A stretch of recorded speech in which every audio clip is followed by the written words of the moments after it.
అవును. అదే కర్మ రిటర్న్స్ అంటారు కదా, అదనమాట. అంటే ఒక సరైన కాండక్ట్ సర్టిఫికేట్ లేని వాళ్ళందరికీ కీలక పదవులు అప్పచెప్పిందా కూటమి అనేది వెళ్తే రేపు పొద్దున్న అది పార్టీకి నష్టం కాదా? ఎంత వ్యక్తిగత బేసిక్ గా ఒకట వ్యవహారాలు పబ్లిక్ దీన్ని ఎంతవరకు తీసుకుంటారు? తెలుగుదేశం అభిమానులు అప్పుడే అబ్బెబ్బే అన్యాయంగా ఆయన మీద ఇరికిచ్చేశారు, బీసీ నాయకుడు గొప్పోడు.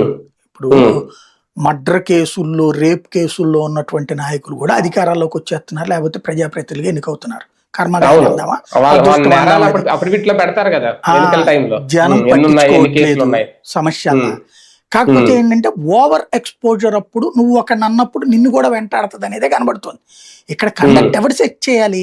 ఇప్పుడు పుట్టా మహేష్ యాదవ్ ఏమన్నా భారీ నాయకుడా? ఓ 50 ఏళ్ళ నుంచి ఉన్నోడా? నిన్నగా మొన్న వచ్చినోడు వాళ్ళ నాన్న నాయకుడు. ఆ నాన్న చూసి ఇక్కడ ఎవరు దొరక్క ఏలూరులో టికెట్ తీసుకొచ్చి ఇచ్చారు. వాళ్ళ నాన్న, వీళ్ళ నాన్న. కాబట్టి సుధాకర్ యాదవ్ కొడుకు కదా ఇతను. వాస్తవంగా వీళ్ళకి ఏమైపోతుందంటే ఇప్పుడు ఈ సెలబ్రిటీల బిడ్డలు అనాలా, లేకపోతే నాయకుల బిడ్డలు వీళ్ళు లగ్జూరియస్ లైఫ్ కి అలవాటు పడుతున్నారు, లావిష్ లైఫ్ కోరుతున్నారు.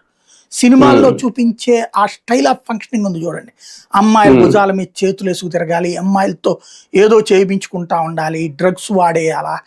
అంటే వీళ్ళు ఏంటంటే అసలు సర్వం సహ చక్రవర్తులుగా ఫీల్ అయ్యే తరం ఇప్పుడు రాజకీయ నాయకుల బిడ్డలు.